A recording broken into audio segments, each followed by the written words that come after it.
Today's quote is entitled, Slaves of Consumerism. Now, when you hear this quote, it sounds like it's particularly describing non-devotees.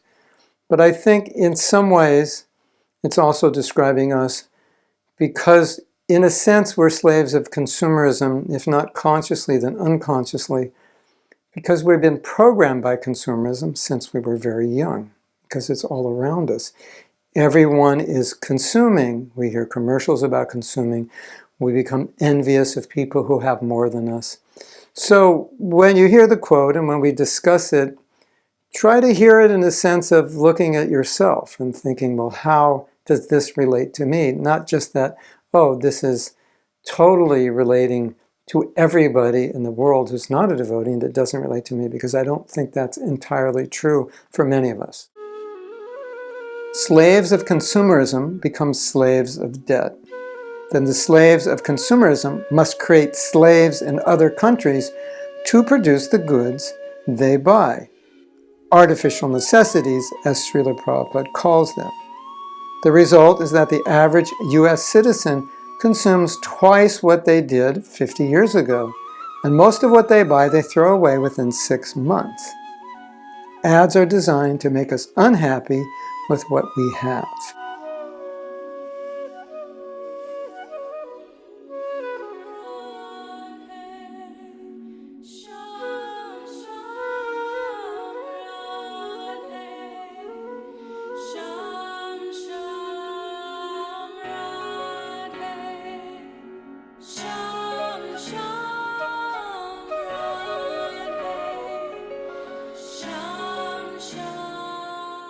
If we're Krishna conscious, we'll be happy with what we have, but however much or however little that is. And so when these ads are saying you're not happy because you don't own this product, we won't buy into it, but most people do. However, having said that, if we're not satisfied in our Krishna consciousness, that the nature of life, the nature of the mind, the nature of consciousness is always seeking pleasure in something it doesn't have.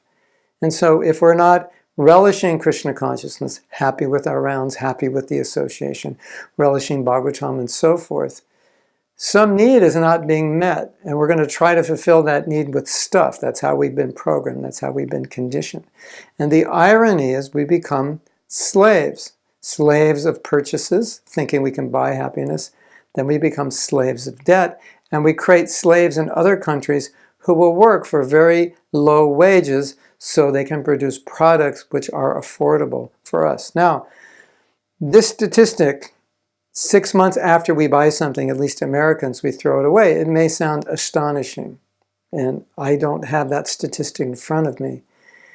But whether it's 6 months or a year or two, I know from traveling around the world that Americans are wasteful. And Prabhupada pointed this out also. He said if something doesn't work, you don't fix it. You just fix it with money by buying something new and throwing away the old one. So Prabhupada was not like that. He was like the Adi or original green guru. Of course, maybe you could say all the gurus are green. But he's very connected with this ecological idea of being sparse, not wasting money, not wasting resources. There's stories of Prabhupada on a morning walk, and there was some water running outside a house, and he said, go turn the water off. Stories of devotees leaving fans running in the room and Prabhupada chastising them, or leaving lights on in the room after they leave and Prabhupada chastising him. So he was very, very thrifty. He would spend millions of rupees, but he would try to save a few rupees here or there. He was very conscious of how we were using the resources that Krishna was giving us. And we ourselves, most of us weren't raised that way. So we were raised more with the idea of just, well, however much money you have, that's how much you can buy. And that's not a Krishna conscious perspective. It's not that we think we're going to buy more and therefore be happier. We like to buy things for Krishna. That's why deity worship is so important, because we can spend money on making Krishna opulent instead of making ourselves opulent. We can spend money on festivals. We can spend money on so many things. That's a blessing. We don't have to spend all our money on ourselves. It's not healthy, it's not right, and it's not needed. And then we become part of that system of which we preach against, which is such a paradox. If we're not living the example of what we preach, what are people going to think? Oh, you preach simplicity, but I see you live a very opulent life, more opulent than you actually need. So something to consider. I'm not condemning anyone. I'm just bringing this to our attention that sometimes we need to reflect on the things that Prabhupada says about others. Maybe we shouldn't always assume it's just others, but we should see how in what ways we're also affected by this. And I think all of us, to one degree or another, are affected by consumerism, which means buying things we don't need, just buying things we want because we can't afford them. And in another quote, maybe a month or so ago, I said, just because you can afford it, it doesn't mean you have the right to buy it. And that's a very interesting statement, because we think because I have the money, I have the right to buy it. But Scripture says, no, you don't have the right to buy it just because you have the money, just because you can afford it. You have the right to buy what you need, not in excess of that. In excess, it's not right. It's exploiting the earth, and it's actually sinful. Or as Prabhupada says, it's like stealing. You don't need it. So that's something to consider.